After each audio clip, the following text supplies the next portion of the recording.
오늘 우리가 함께 통독하게 되실 마가복음 9장과 10장의 내용은 이러합니다.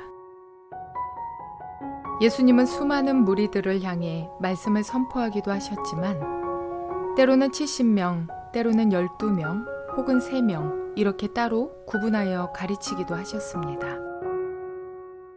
이는 차별이나 편애가 아니라 맡겨질 사명에 따른 구분이었습니다. 변화산 사건 역시 예수님께서 3명의 제자들만 택하셔서 함께 하셨던 사건 중에 하나입니다. 산에서 내려오신 예수님은 제자들이 온전하게 하지 못했던 귀신 들린 아이를 고치시고 가버나움에 이르십니다. 그곳을 향하던 길에 제자들 사이에 누가 크냐는 쟁론이 일어났습니다. 예수님께서는 그들에게 첫째가 되고자 하는 사람은 무사람을 섬겨야 할 것이라고 대답하시며 어린아이 하나를 영접하는 것이 곧 예수님께 하는 것이라는 가르침을 주십니다. 또한 온전하고 거룩한 행실의 중요성을 강하게 언급하시며 너희 속에 소금을 두고 서로 화목하라고 말씀하십니다. 예수님이 그곳을 떠나 요단강 건너편에서 사람들을 가르치실 때 바리새인들이 예수님을 시험하고자 합니다. 예수님은 지혜로운 말씀으로 그들의 시험을 이기시고 그들이 시험한 것에 대해 온전한 가르침을 주십니다.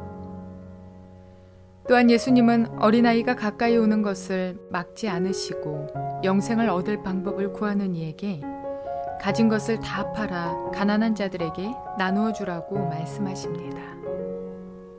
재물이 많았던 그가 슬픈 기색을 띠고 근심하며 가는 것을 보시며 예수님은 제자들에게 바늘과 낙타의 비유를 통해 부자가 하나님 나라에 들어가기가 어렵다고 가르치십니다.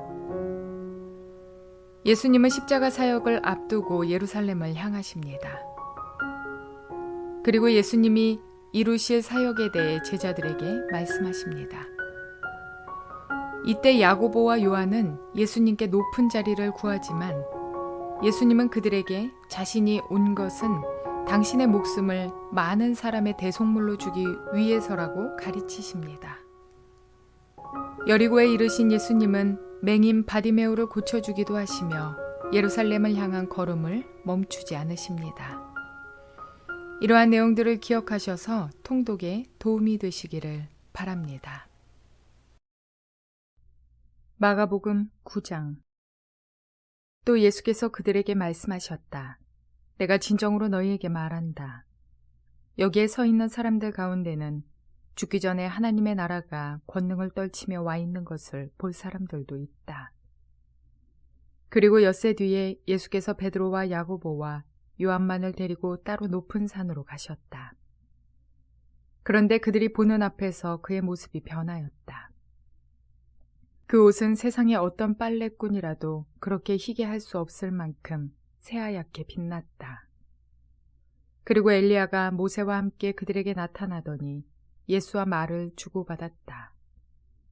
그래서 베드로가 예수께 말하였다. 랍비님, 우리가 여기에 있는 것이 좋겠습니다.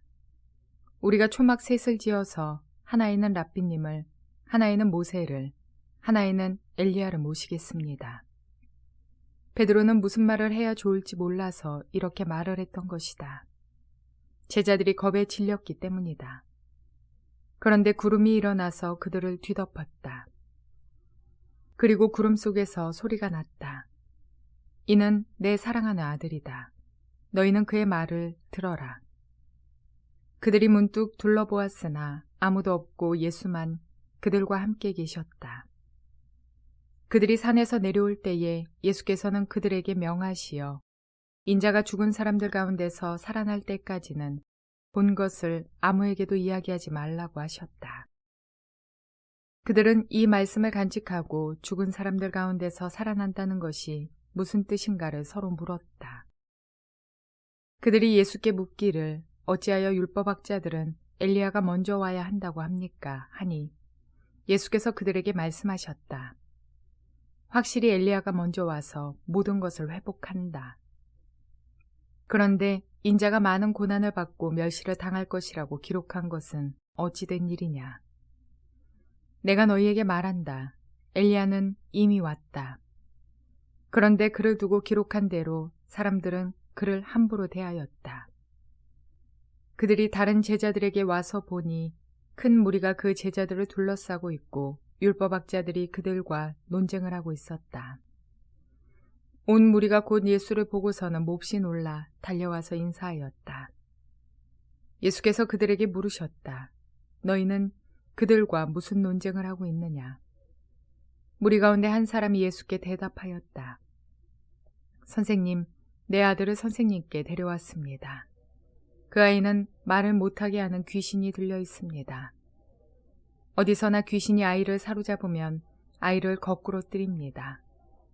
그러면 아이는 거품을 흘리며 이를 갈며 몸이 뻣뻣해집니다. 그래서 선생님의 제자들에게 그 귀신을 쫓아내 달라고 했으나 그들은 쫓아내지 못했습니다. 예수께서 그들에게 말씀하셨다. 아, 믿음이 없는 세대여, 내가 언제까지 너희와 함께 있어야 하겠느냐? 내가 언제까지 너희에게 참아야 하겠느냐? 아이를 내게 데려오너라. 그래서 그들이 아이를 예수께 데려왔다. 귀신이 예수를 보자 아이에게 즉시 심한 경련을 일으켰다. 아이는 땅에 넘어져서 거품을 흘리면서 뒹굴었다. 예수께서 그 아버지에게 물으셨다. 아이가 이렇게 된 지 얼마나 되었느냐? 그가 대답하였다. 어릴 때부터입니다. 귀신이 그 아이를 죽이려고 여러 번 불 속에도 던지고 물 속에도 던졌습니다. 하실 수 있으면 우리를 불쌍히 여기시고 도와주십시오. 예수께서 그에게 말씀하셨다. 할 수 있으면이 무슨 말이냐? 믿는 사람에게는 모든 일이 가능하다. 그 아이의 아버지는 큰 소리로 외쳐 말했다. 내가 믿습니다. 믿음 없는 나를 도와주십시오. 예수께서 무리가 어울려 달려오는 것을 보시고 악한 귀신을 꾸짖어 말씀하셨다. 벙어리와 기머거리가 되게 하는 귀신아, 내가 너에게 명한다. 그 아이에게서 나가라. 그리고 다시는 그에게 들어가지 말아라. 그러자 귀신은 소리를 지르고서 아이에게 심한 경련을 일으켜 놓고 나갔다. 아이는 죽은 것과 같이 되었다. 그래서 사람들은 모두 말하기를 아이가 죽었다 하였다. 그런데 예수께서 아이의 손을 잡아서 일으키시니 아이가 일어섰다. 예수께서 집 안으로 들어가시니 제자들이 따로 그에게 물어보았다. 왜 우리는 귀신을 쫓아내지 못했습니까? 예수께서 그들에게 대답하셨다. 이런 부류는 기도로 쫓아내지 않고는 어떤 수로도 쫓아낼 수 없다. 그들은 거기에서 나와서 갈릴리를 가로질러 가고 있었다. 예수께서는 이것을 남들이 알기를 바라지 않으셨다. 그것은 예수께서 제자들을 가르치시며 인자가 사람들의 손에 넘어가고 사람들이 그를 죽이고 그가 죽임을 당하고 나서 사흘 후에 살아날 것이라고 그들에게 말씀하고 계셨기 때문이다. 그러나 제자들은 그 말씀을 깨닫지 못하였고 예수께 묻기조차 두려워하였다. 그들은 가버나움으로 갔다. 예수께서 집 안에 계실 때에 제자들에게 물으셨다. 너희가 길에서 무슨 일로 다투었느냐? 제자들은 잠잠하였다. 그들은 길에서 누가 가장 큰 사람이냐 하는 것으로 서로 다투었던 것이다. 예수께서 앉으신 다음에 12 제자를 불러놓고 그들에게 말씀하셨다. 누구든지 첫째가 되고자 하면 그는 모든 사람의 꼴찌가 되어서 모든 사람을 섬겨야 한다. 그리고 어린이 하나를 데려다가 그들 가운데 세우신 다음에 그를 껴안아 주시고 그들에게 말씀하셨다. 누구든지 내 이름으로 이런 어린아이들 가운데 하나를 영접하면 그는 나를 영접하는 것이요. 누구든지 나를 영접하는 사람은 나를 영접하는 것보다 나를 보내는 분을 영접하는 것이다. 요한이 예수께 말하였다.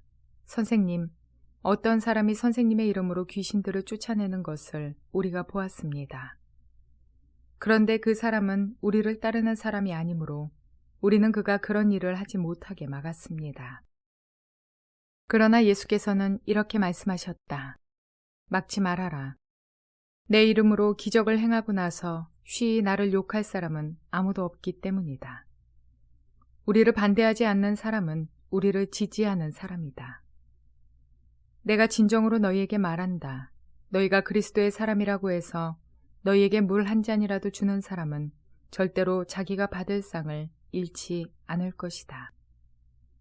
또 나를 믿는 이 작은 사람들 가운데서 하나라도 죄짓게 하는 사람은 차라리 그 목에 큰 맷돌을 달고 바다에 빠지는 편이 낫다.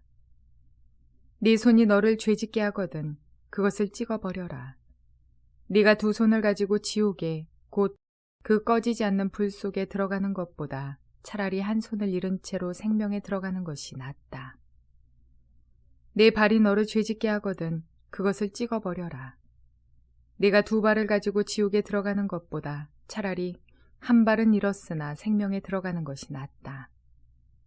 또 내 눈이 너를 죄짓게 하거든 그것을 빼어버려라. 네가 두 눈을 가지고 지옥에 들어가는 것보다 차라리 한 눈으로 하나님의 나라에 들어가는 것이 낫다.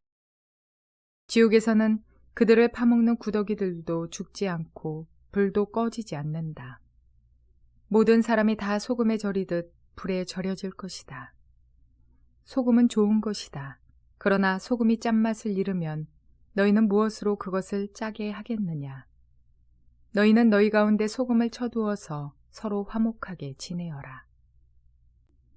마가복음 10장. 예수께서 거기에서 떠나 유대 지방으로 가셨다가 요단강 건너편으로 가셨다. 무리가 다시 예수께로 모여드니 그는 늘 하시는 대로 다시 그들을 가르치셨다. 바리새파 사람들이 다가와서 예수를 시험하여 물었다.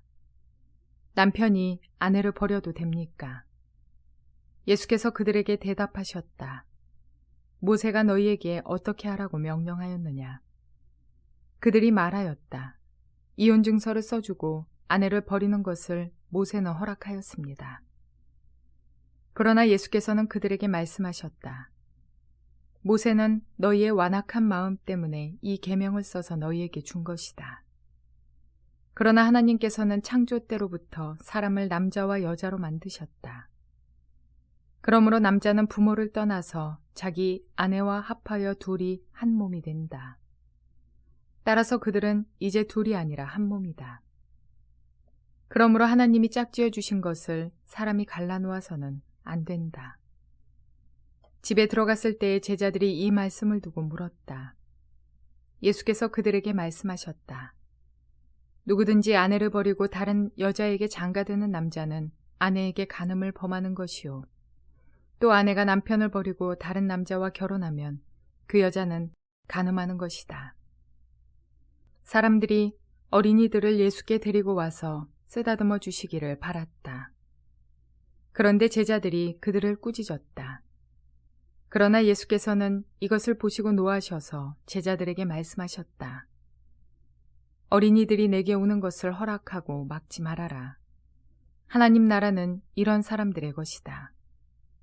내가 진정으로 너희에게 말한다. 누구든지 어린아이와 같이 하나님 나라를 받아들이지 않는 사람은 거기에 들어가지 못할 것이다. 그리고 예수께서는 어린이들을 껴안으시고 그들에게 손을 얹어서 축복하여 주셨다. 예수께서 길을 떠나시는데 한 사람이 달려와서 그 앞에 무릎을 꿇고 그에게 물었다. 선하신 선생님, 내가 영원한 생명을 얻으려면 무엇을 해야 합니까? 예수께서 그에게 말씀하셨다. 어찌하여 너는 나를 선하다고 하느냐? 하나님 한 분밖에는 선한 분이 없다. 너는 계명을 알고 있을 것이다. 살인하지 말아라, 간음하지 말아라, 도둑질하지 말아라, 거짓으로 증언하지 말아라, 속여서 빼앗지 말아라, 내 부모를 공경하여라 하지 않았느냐? 그가 예수께 말하였다. 선생님, 나는 이 모든 것을 어려서부터 다 지켰습니다. 예수께서 그를 눈여겨보시고 사랑스럽게 여기셨다. 그리고 그에게 말씀하셨다. 너에게는 한 가지 부족한 것이 있다. 가서 네가 가진 것을 다 팔아서 가난한 사람들에게 주어라. 그리하면 네가 하늘에서 보화를 차지하게 될 것이다. 그리고 와서 나를 따라라. 그러나 그는 이 말씀 때문에 울상을 짓고 근심하면서 떠나갔다. 그에게는 재산이 많았기 때문이다. 예수께서 둘러보시고 제자들에게 말씀하셨다. 재산을 가진 사람은 하나님의 나라에 들어가기가 참으로 어렵다. 제자들은 그의 말씀에 놀랐다. 예수께서 다시 그들에게 말씀하셨다. 이 사람들아, 하나님의 나라에 들어가기는 참으로 어렵다. 부자가 하나님의 나라에 들어가는 것보다 낙타가 바늘귀로 지나가는 것이 더 쉽다. 제자들은 더욱 놀라서 그렇다면 누가 구원을 받을 수 있겠는가 하고 서로 말하였다. 예수께서 그들을 눈여겨보시고 말씀하셨다. 사람에게는 불가능하나 하나님께는 그렇지 않다. 하나님께서는 모든 일이 가능하다. 베드로가 예수께 말씀드렸다. 보십시오. 우리는 모든 것을 버리고 선생님을 따라왔습니다. 예수께서 말씀하셨다. 내가 진정으로 너희에게 말한다.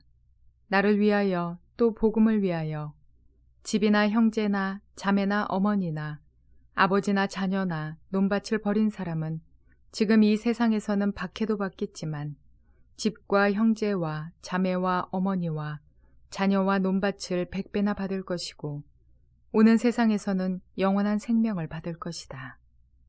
그러나 첫째가 꼴찌가 되고 꼴찌가 첫째가 되는 사람이 많을 것이다. 그들은 예루살렘으로 올라가고 있었다. 예수께서 앞장서서 가시는데 제자들은 놀랐으며 뒤따라가는 사람들은 두려워하였다. 예수께서 다시 12 제자를 곁에 불러놓으시고 앞으로 자기에게 닥칠 일들을 그들에게 일러주시기 시작하셨다. 보아라, 우리는 예루살렘으로 올라가고 있다. 인자가 대제사장들과 율법학자들에게 넘어갈 것이다.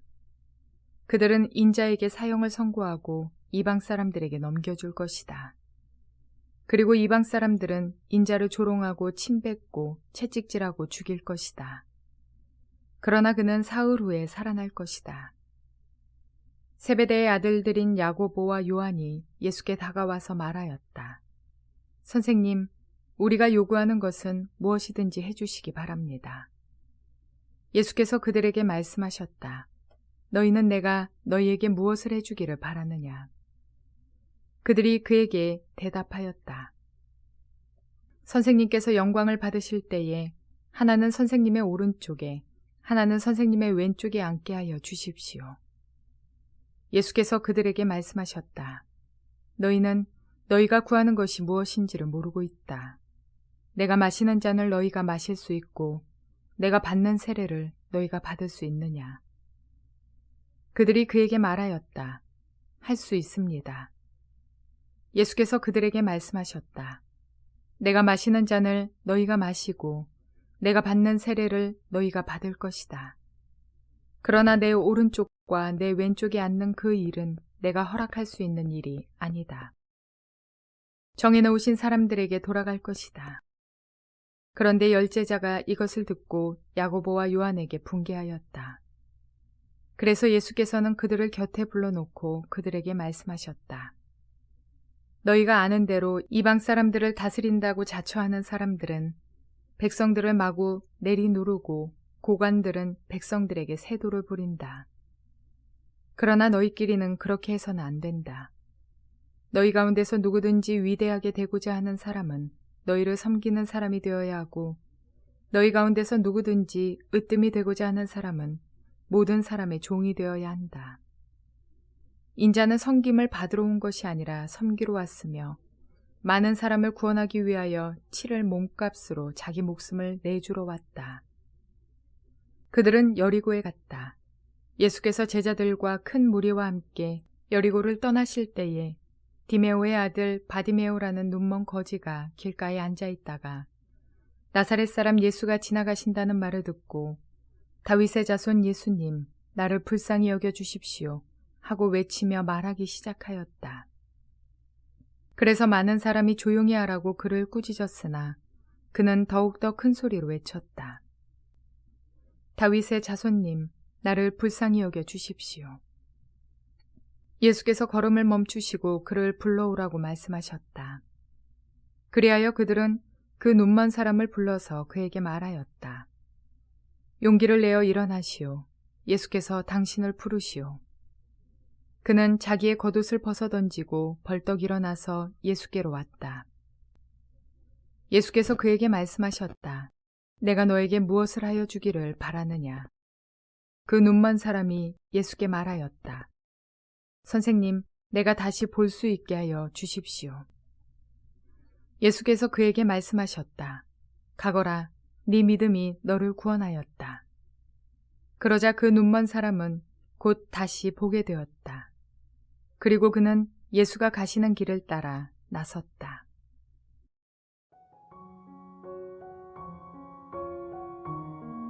예수님은 수많은 사람들 가운데 12명의 제자를 선택하셔서 무리들에게 이르지 않으신 가르침을 많이 주셨습니다. 또한 그 가운데 3명의 제자 베드로와 야고보와 요한만 특별히 선택하셔서 경험하게 하신 사건도 있습니다. 그것은 회당장 야이로의 집, 그리고 변화산 사건, 그리고 겟세마네 동산입니다. 예수님이 야이로의 집에 방문하여 죽은 소녀를 살리시는 모습을 보며 세 제자들은 희미하게 남아 부활에 대한 소망을 간직하게 되었을 것입니다. 또한 예수님을 따라간 변화산에서 유대인들이 존경하는 선지자들인 모세와 엘리야가 예수님과 함께 있는 것을 보고 그들은 예수님이 누구신지 좀 더 알게 되었을 것입니다. 그런가 하면 예수님이 잡혀가시기 직전 겟세마네 동산에서 기도하시는 것을 잠결에라도 들었던 그들은 예수님이 하나님의 뜻에 대한 순종과 죄인들을 향한 사랑으로 고통을 감수하시고 십자가를 선택하셨다는 사실을 이후에 깨닫게 되었을 것입니다. 우리 역시 바라는 것들이 차별이요 특권 아니겠습니까? 어떤 이들은 내가 지금 그 특별함을 누리고 있다고, 내가 그런 차별을 받고 싶었다고, 나는 특별 대우를 받을 거라고 간절히 바라며 살아갑니다. 그것은 분명 특권입니다. 그러나 다른 제자들과의 차별이 아니라 그에게 맡겨주신 책임과 사명을 위한 특권입니다. 예수님께 3년간 특별히 교육받은 그들은 분명 변화되었습니다. 12제자 중 수제자 격이었던 베드로는 비록 예수님께서 대제사장 집에 잡혀가셨을 때 예수님을 모른다고 부인하기는 하지만 부활하신 주님을 만나 뵙고 회복된 후에는 초대교회를 이끄는 든든한 기둥이 됩니다. 예수님께 많은 사랑을 받았던 요한은 말년에 많은 고난을 당하는 가운데서도 그리스도의 궁극적 승리를 담은 요한계시록을 남깁니다. 또한 요한은 예수님으로부터 마리아를 자신의 어머니로 돌볼 것을 부탁받기도 하였습니다.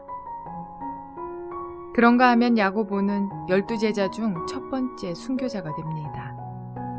그의 순교는 초기 교회 역사 속에서 죽음까지도 두려워하지 않을 수 있는 참된 진리, 영원한 생명을 바라보는 것이 무엇인지를 증거하는 귀한 사건이 되었습니다.